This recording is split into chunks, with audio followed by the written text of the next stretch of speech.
पंजाब के जिला फरीदकोट का नौजवान गुरिंदर सिंह बराड़ करीब 10 साल पहला कैनेडा पढ़ाई ਲਈ ਗਿਆ।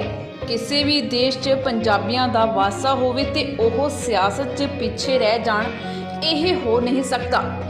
ਅਜਿਹੀ ਮਿਸਾਲ ਹੁਣ ਦੇਖਣ ਨੂੰ ਮਿਲੀ ਹੈ ਪੰਜਾਬ ਦੇ ਜ਼ਿਲ੍ਹਾ ਫਰੀਦਕੋਟ ਤੋਂ, ਜਿੱਥੋਂ ਦੇ ਗੁਰਿੰਦਰ ਸਿੰਘ ਬਰਾੜ ਕਰੀਬ 10 ਸਾਲ ਪਹਿਲਾਂ ਸਟੱਡੀ ਵੀਜ਼ੇ ਤੇ ਅਲਬਰਟਾ ਦੀ ਧਰਤੀ ਤੇ ਪੜ੍ਹਨ ਵਾਸਤੇ ਗਿਆ ਸੀ। ਉਸਦਾ ਉੱਥੋਂ ਦੀ ਸਿਆਸਤ 'ਚ ਨਾਮ ਚਮਕ ਗਿਆ, क्योंकि अल्बर्टा की न्यू डेमोक्रेटिक पार्टी वालों कैलगरी ਨੂੰ छोटी उम्र 'ਚ ही अपना उम्मीदवार बना लिया, जिस दे चलते हुण गुरिंदर सिंह अपने मापिਆਂ ਦਾ आशीर्वाद लैन ਲਈ इंडिया फरीदकोट अपने घर पुजे है, जिथे पूरे परिवार 'ਚ खुशी पाई जा रही है। इत्थे दस्सणयोग है कि गुरिंदर अपने ताया जी तो प्रभावित होकर इस खेत्र 'ਚ आया ਅਤੇ NDP पार्टी वालों नौजवानों की अगवाई भी की है, क्योंकि इस तो पहला गुरिंदर के ताया गुरबचन सिंह भी उसे सीट तो NDP ਲਈ चोण लड़ चुके ने।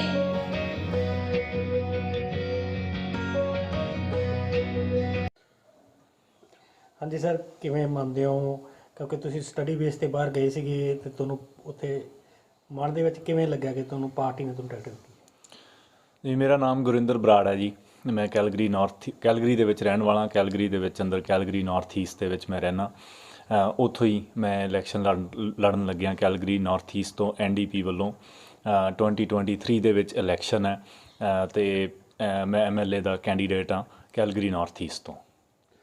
ਸਰ, ਕਿਸ ਤਰ੍ਹਾਂ ਕੀ ਸੋਚਿਆ ਵੀ ਇਹ ਪੋਲੀਟਿਕਸ 'ਚ ਜਾਣਾ ਚਾਹੁੰਦੇ ਹੋ? ਨਹੀਂ, ਕੋਈ ਪਲਾਨ ਨਹੀਂ ਸੀਗੇ ਕਿ ਪੋਲੀਟਿਕਸ ਦੇ ਵਿੱਚ ਜਾਣਾ ਜਾਂ MLA ਦੀ ਇਲੈਕਸ਼ਨ ਲੜਨੀ। ਇਹ ਗਿਆ ਮੈਂ ਸਟੱਡੀ ਬੇਸ 'ਤੇ ਸੀ, ਡਿਪਲੋਮਾ ਕੀਤਾ, ਡਿਗਰੀ ਕੀਤੀ, ਮਾਸਟਰਸ ਡਿਗਰੀ ਕੀਤੀ, ਨਾਲ ਆਪਣਾ ਪਹਿਲਾਂ PR ਦਾ ਜਿਹੜਾ ਸੀਗਾ ਪ੍ਰੋਸੈਸ ਉਹ ਪੂਰਾ ਕੀਤਾ, ਫਿਰ ਸਿਟੀਜ਼ਨਸ਼ਿਪ ਦਾ ਪ੍ਰੋਸੈਸ ਉਹ ਪੂਰਾ ਕੀਤਾ, ਨਾਲ ਦੀ ਨਾਲ ਆਪਣਾ ਜੌਬ ਕੀਤੀ, ਸਿਕਿਉਰਿਟੀ ਗਾਰਡ ਦੀ ਜੌਬ ਕੀਤੀ, ਵਾਲਮਾਰਟ 'ਤੇ ਕੰਮ ਕੀਤਾ ਅਤੇ ਹੋਰ ਜਿੰਨੀਆਂ ਵੀ ਇਹ ਜੌਬ ਸੀ ਜਿਹੜੀਆਂ ਆਪਣੇ ਪੋਕਿਟ ਮਨੀ ਲਈ ਮੈਂ ਉਹ ਵੀ ਕੀਤੀਆਂ। ਅਤੇ ਨਾਲ ਦੀ ਨਾਲ ਮੈਨੂੰ ਕਾਲਜ ਦੇ ਵਿੱਚ ਪੜ੍ਹਾਉਣ ਦਾ ਮੌਕਾ ਮਿਲਿਆ, ਮੈਂ ਉਹ ਵੀ ਕਰਦਾ ਰਿਹਾ। ਔਰ ਸਟੂਡੈਂਟ ਹੁੰਦਿਆਂ ਹੀ ਸਟੂਡੈਂਟ ਯੂਨੀਅਨ ਦੇ ਵਿੱਚ ਮੈਂ ਇਲੈਕਸ਼ਨ ਲੜੀ, ਉੱਥੇ ਸਟੂਡੈਂਟਸ ਨੂੰ ਰੈਪਰਜੈਂਟ ਕੀਤਾ 1 ਸਾਲ। ਫਿਰ NDP ਦੇ ਵਿੱਚ ਇਨਵੋਲਵਮੈਂਟ ਹੋਈ। ਮੇਰੇ ਤਾਇਆ ਜੀ ਉਹਨਾਂ ਨੇ 2019 ਦੇ ਵਿੱਚ ਇਲੈਕਸ਼ਨ ਲੜੀ, ਉਹਦੇ ਵਿੱਚ ਕੰਮ ਕੀਤਾ। ਯੂਥ ਉੱਥੇ ਕੌਕਸ ਹੈ, ਜਿਸ ਤਰ੍ਹਾਂ ਯੂਥ ਵਿੰਗ ਹੁੰਦਾ, ਨਿਊ ਡੈਮੋਕ੍ਰੈਟਿਕ ਪਾਰਟੀ ਦਾ NDP ਦਾ, ਉਹਦਾ ਮੈਂ ਟਰੈਜਰਰ ਅਤੇ ਫਿਰ ਉਸ ਤੋਂ ਬਾਅਦ ਕੋਚੇਅਰ ਰਿਹਾ। ਫਿਰ ਪਾਰਟੀ ਦੇ ਵਿੱਚ ਐਜ਼ ਏ ਸਟਾਫ ਕੰਮ ਕੀਤਾ। ਰੇਚਲ ਨੋਟਲੀ ਦੇ ਜਿਹੜੇ ਸਾਡੇ ਪਾਰਟੀ ਦੇ ਲੀਡਰ ਆ, ਮੈਂ ਉਹਨਾਂ ਦੇ ਲਈ 1 ਸਾਲ ਕੰਮ ਕੀਤਾ as a community and public engagement officer. Minister ਸੀ ਰਿਕਾਰਡੋ ਮਿਰਾਂਡਾ, ਉਹਨਾਂ ਦੇ ਨਾਲ ਕਲਚਰ ਐਂਡ ਟੂਰਿਜ਼ਮ ਦੇ ਵਿੱਚ ਕੰਮ ਕਰਨ ਦਾ ਮੌਕਾ ਮਿਲਿਆ। ਇਸ ਤਰ੍ਹਾਂ ਚੱਲਦੇ ਇਹ ਮੌਕਾ ਬਣਿਆ ਕਿ ਅੱਜ ਇਲੈਕਸ਼ਨ ਲੜ ਰਹੇ ਹਾਂ। ਕਿਹੜੀ ਪਾਰਟੀ ਵੱਲੋਂ ਟਿਕਟ ਮਿਲੀ ਤੁਹਾਨੂੰ? New democratic party Alberta, new democratic party Alberta NDP। ਮੁੱਦੇ ਉੱਥੇ ਲੋਕਾਂ ਦੇ ਸਭ ਤੋਂ ਵੱਡਾ ਇਸ਼ੂ ਇਕੋਨਮੀ ਹੈ। ਇਕੋਨਮੀ ਦੇ ਵਿੱਚ ਇਕਨੋਮਿਕ ਡਾਈਵਰਸੀਫਿਕੇਸ਼ਨ ਹੈ, ਇਨਵੈਸਟਮੈਂਟ ਦੀ ਲੋੜ ਹੈ। ਹਾਈਡਰੋਜਨ ਦੇ ਵਿੱਚ ਜਰਮਨੀ ਇਨਵੈਸਟ ਕਰ ਰਿਹਾ, ਯੂਰਪੀਅਨ ਕੰਟਰੀਜ਼ ਹੋਰ ਜਿਹੜੇ ਉਹ ਇਨਵੈਸਟ ਕਰ ਰਹੇ, UK ਇਨਵੈਸਟ ਕਰ ਰਿਹਾ, ਆਸਟ੍ਰੇਲੀਆ ਇਨਵੈਸਟ ਕਰ ਰਿਹਾ। ਅਸੀਂ ਚਾਹੁੰਦੇ ਹਾਂ ਕਿ ਅਲਬਰਟਾ, ਉਹਦੇ ਕੋਲ ਪੋਟੈਂਸ਼ੀਅਲ ਵੀ ਹੈ, ਉਹਦੇ ਕੋਲ ਇੱਕ ਪੜ੍ਹੀ ਲਿਖੀ ਜਿਹੜੇ ਯੂਥ ਹੈ, ਗ੍ਰੈਜੂਏਟਸ ਹੈ, ਪੋਸਟ ਸੈਕੰਡਰੀ ਇੰਸਟੀਟਿਊਸ਼ਨਸ ਹੈ, ਉਹਨਾਂ ਦੇ ਨਾਲ ਮਿਲ ਕੇ ਹਾਈਡਰੋਜਨ 'ਚ ਇਨਵੈਸਟਮੈਂਟ ਕੀਤੀ ਜਾ ਸਕਦੀ ਆ, ਜੀਓਥਰਮਲ 'ਚ ਇਨਵੈਸਟਮੈਂਟ ਕੀਤੀ ਜਾ ਸਕਦੀ ਆ, ਟੈਕ ਸੈਕਟਰ 'ਚ ਇਨਵੈਸਟਮੈਂਟ ਕੀਤੀ ਜਾ ਸਕਦੀ ਹੈ, art and culture, tourism, agriculture, ਇਹ ਸਾਰੇ ਜਿਹੜੇ ਫੀਲਡ ਹੈ ਇਹ ਹਜੇ ਅਨਟੱਚਡ, ਅਨਟੈਪਡ ਪਏ ਆ। ਇਹਨਾਂ ਦੇ ਵਿੱਚ ਇਨਵੈਸਟਮੈਂਟ ਕਰਕੇ ਇਕੋਨਮੀ ਨੂੰ ਹੋਰ ਮਜ਼ਬੂਤ ਕੀਤਾ ਜਾ ਸਕਦਾ, ਤਾਂ ਕਿ ਸਿਰਫ ਅਤੇ ਸਿਰਫ ਆਇਲ ਐਂਡ ਗੈਸ 'ਤੇ ਡਿਪੈਂਡੈਂਟ ਨਾ ਰਿਹਾ ਜਾਵੇ, ਆਇਲ ਐਂਡ ਗੈਸ ਪਲੱਸ ਕੋਈ ਚੀਜ਼ ਹੋਵੇ। ਦੂਸਰੀ ਚੀਜ਼ ਜਿਹੜਾ ਉਹ ਪਬਲਿਕਲੀ ਫੰਡਡ ਅਤੇ publicly delivered health care system, ਜਿਹਦੇ ਵਿੱਚ ਤੁਹਾਡੇ ਕ੍ਰੈਡਿਟ ਕਾਰਡ ਦੀ ਲੋੜ ਨਾ ਹੋਵੇ, ਤੁਹਾਡੇ ਹੈਲਥ ਕਾਰਡ ਦੀ ਲੋੜ ਹੋਵੇ। ਡਾਕਟਰ ਜਿਹੜਾ ਹੈ ਉਹ ਤੁਹਾਡੇ ਪਰਸ ਨੂੰ ਚੈੱਕ ਨਾ ਕਰੇ, ਉਹ ਤੁਹਾਡੀ ਪਲਸ ਨੂੰ ਚੈੱਕ ਕਰੇ। ਉਹਦੇ ਵਿੱਚ ਇਹ ਨਾ ਹੋਵੇ, ਹਰੇਕ ਲਈ ਐਕਸੈਸੀਬਲ ਹੋਵੇ ਐਮਰਜੈਂਸੀ ਸਰਵਿਸਿਜ਼, ਹਰੇਕ ਲਈ ਐਕਸੈਸੀਬਲ ਹੋਵੇ ਮੈਡੀਕੇਅਰ ਸਿਸਟਮ। ਤੀਸਰਾ ਇਸ਼ੂ ਐਜੂਕੇਸ਼ਨ ਦਾ। Education publicly funded, publicly delivered education system ਹੋਣਾ ਚਾਹੀਦਾ। ਉਹਦੇ ਵਿੱਚ ਅਸੀਂ ਇਨਵੈਸਟਮੈਂਟ ਕਰਨ ਦੀ ਜਿਹੜਾ ਪ੍ਰੋਗਰਾਮ ਹੈ, ਪਿਛਲੇ 2015 ਤੋਂ 19 ਤੱਕ ਜਦੋਂ ਸਾਡੀ ਗਵਰਨਮੈਂਟ ਸੀ, ਅਸੀਂ 244 ਨਵੇਂ ਸਕੂਲ ਵੀ ਬਣਾਏ, ਇਨਵੈਸਟਮੈਂਟ ਵੀ ਕੀਤੀ। ਟੀਚਰਸ ਵੀ ਹਾਇਰ ਕੀਤੇ, ਐਜੂਕੇਸ਼ਨਲ ਅਸਿਸਟੈਂਟ ਵੀ ਹਾਇਰ ਕੀਤੇ। ਜਿਹੜੇ ਸਪੈਸ਼ਲ ਨੀਡਸ ਵਾਲੇ ਬੱਚੇ ਆ ਜਿਨ੍ਹਾਂ ਨੂੰ ਐਕਸਟਰਾ ਹੈਲਪ ਚਾਹੀਦੀ ਹੈ ਉਹਨਾਂ ਲਈ ਪਫ ਫੰਡਿੰਗ ਉਹ ਮਜ਼ਬੂਤ ਕੀਤੀ। ਇਸੇ ਤਰ੍ਹਾਂ ਜੇ ਸਾਡੀ ਗਵਰਨਮੈਂਟ ਦੁਆਰਾ ਬਣਦੀ ਹੈ ਤਾਂ ਅਸੀਂ ਦੁਬਾਰਾ ਨਵੇਂ ਸਕੂਲ ਬਣਾਵਾਂਗੇ ਜਿਹਦੇ ਵਿੱਚ ਐਜੂਕੇਸ਼ਨ ਲੈਣ ਲਈ ਬੱਚਿਆਂ ਨੂੰ ਪੈਸੇ ਨਹੀਂ ਦੇਣੇ ਪੈਣਗੇ, ਉਹਨਾਂ ਦੀ ਜਿਹੜੀ ਅਫੋਰਡੇਬਲ ਐਜੂਕੇਸ਼ਨ ਹੋਏਗੀ। ਔਰ ਪੋਸਟ ਸੈਕੰਡਰੀ ਇੰਸਟੀਟਿਊਸ਼ਨਸ ਜਿਹੜੇ 12ਵੀਂ ਤੋਂ ਬਾਅਦ ਕਾਲਜਿਸ ਯੂਨੀਵਰਸਿਟੀਜ਼ ਹੈ ਉਹਨਾਂ ਦੀ ਫੰਡਿੰਗ ਤੇ ਕੋਈ ਕੱਟ ਨਹੀਂ ਲੱਗਣਾ ਚਾਹੀਦਾ, ਬਲਕਿ ਉਹਨਾਂ ਦੀ ਆਪਰੇਸ਼ਨਲ ਫੰਡਿੰਗ, ਉਹਨਾਂ ਦੀ ਜਿਹੜੀ ਹੋਰ ਐਕੈਡੈਮਿਕ ਜਿਹੜੀ ਹੋਰ ਉਹਨਾਂ ਨੂੰ ਸਪੋਰਟ ਕਰਨ ਵਾਲੀ ਫੰਡਿੰਗ ਹੈ ਉਹ ਉਹਨਾਂ ਨੂੰ ਪ੍ਰੋਵਾਈਡ ਹੋਣੀ ਚਾਹੀਦੀ। ਯੂਨੀਵਰਸਿਟੀ ਆਫ ਅਲਬਰਟਾ ਤੇ $200 ਮਿਲੀਅਨ ਦਾ ਕੱਟ ਲੱਗਿਆ, ਅਸੀਂ ਉਹਨੂੰ ਰਿਵਰਸ ਕਰਾਂਗੇ। ਯੂਨੀਵਰਸਿਟੀ ਆਫ ਕੈਲਗਰੀ ਤੇ ਕੱਟ ਲੱਗਿਆ, ਓਲਡਸ ਕਾਲਜ ਤੇ ਕੱਟ ਲੱਗਿਆ, ਸੇਟ ਤੇ ਕੱਟ ਲੱਗਿਆ, ਨੇਟ ਤੇ ਕੱਟ ਲੱਗਿਆ। ਇਹ ਜਿੰਨੇ ਵੀ ਪਬਲਿਕਲੀ ਫੰਡਡ ਇੰਸਟੀਟਿਊਸ਼ਨਸ ਹੈ ਇਹਨਾਂ ਨੂੰ ਹੋਰ ਮਜ਼ਬੂਤ ਕਰਨ ਦੀ ਲੋੜ ਹੈ। ਚੌਥਾ ਜਿਹੜਾ ਇਸ਼ੂ ਹੈ ਅਫੋਰਡੇਬਿਲਿਟੀ ਹੈ। ਇੰਸ਼ੋਰੈਂਸ ਕੰਪਨੀਜ਼ ਆਪਣੀ ਮਰਜ਼ੀ ਦੇ ਨਾਲ ਇੰਸ਼ੋਰੈਂਸ ਵਧਾਉਂਦੀਆਂ, ਯੂਟਿਲਿਟੀ ਬਿਲਸ ਆਪਣੀ ਮਰਜ਼ੀ ਦੇ ਨਾਲ ਇਨਕਰੀਜ਼ ਹੁੰਦੇ। ਅਸੀਂ ਇਹ ਚਾਹੁੰਦੇ ਹਾਂ ਕਿ ਜਿਹੜੀਆਂ ਇੰਸ਼ੋਰੈਂਸ ਕੰਪਨੀਜ਼ ਹੈ ਉਹਨਾਂ ਦਾ ਕੰਮ ਸੇਫਟੀ ਦੇਣਾ ਹੈ, ਉਹਨਾਂ ਦਾ ਕੰਮ ਤੁਹਾਡੀ ਲਾਈਫ ਨੂੰ ਸਿਕਿਉਰ ਕਰਨਾ ਹੈ, ਨਾ ਕਿ ਤੁਹਾਡੀ ਪਾਕਟ ਦੇ ਵਿੱਚੋਂ ਪੈਸੇ ਕੱਢਣਾ।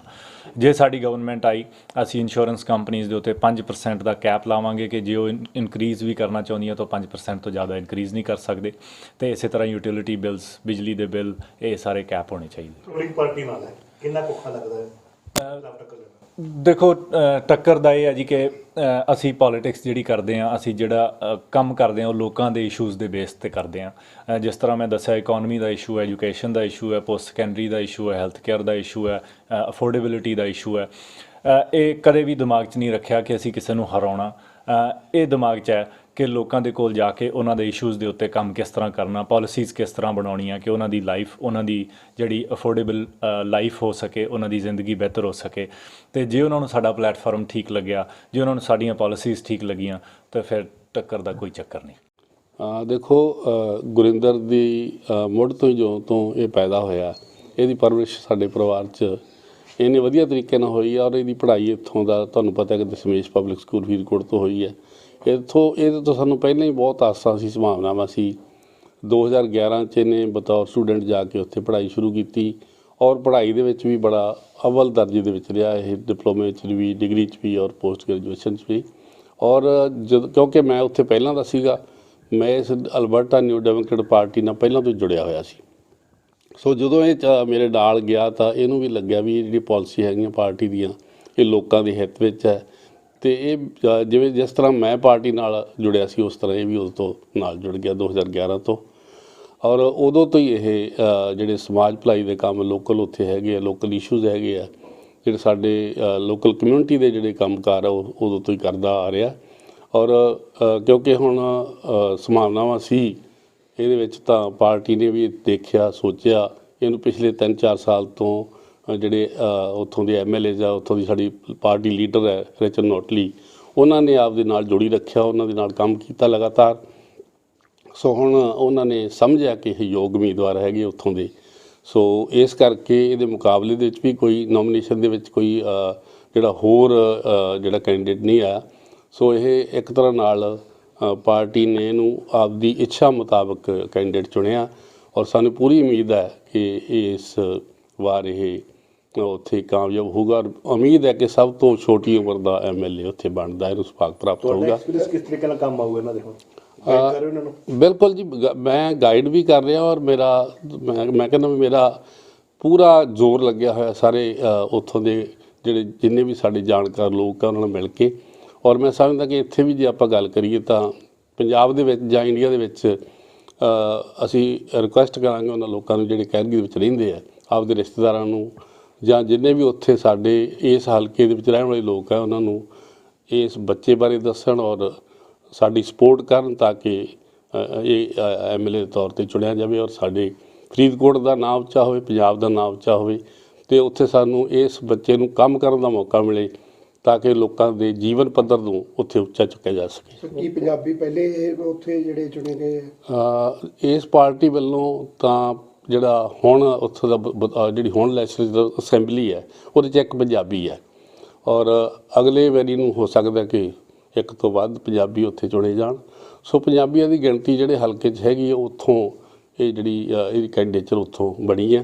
ਹੋਰ ਵੀ 1-2 ਹਲਕੇ ਹੈਗੇ ਜਿੱਥੇ ਪੰਜਾਬੀ ਸ਼ਾਇਦ ਹੋਰ ਵੀ ਅੱਗੇ ਆਉਣ, ਪਰ ਹੁਣ ਤੱਕ ਜਿਹੜੀਆਂ ਵੀ ਨੋਮੀਨੇਸ਼ਨਸ ਕੰਪਲੀਟ ਹੋਈਆਂ 8 ਕੁ, ਉਹਨਾਂ ਵਿੱਚ ਇਹ ਇਕੱਲਾ ਹੀ ਪੰਜਾਬੀ ਹੈ ਜਿਹੜਾ ਅਗਲੀ ਵਾਰੀ ਇਲੈਕਸ਼ਨ ਲੜੂਗਾ।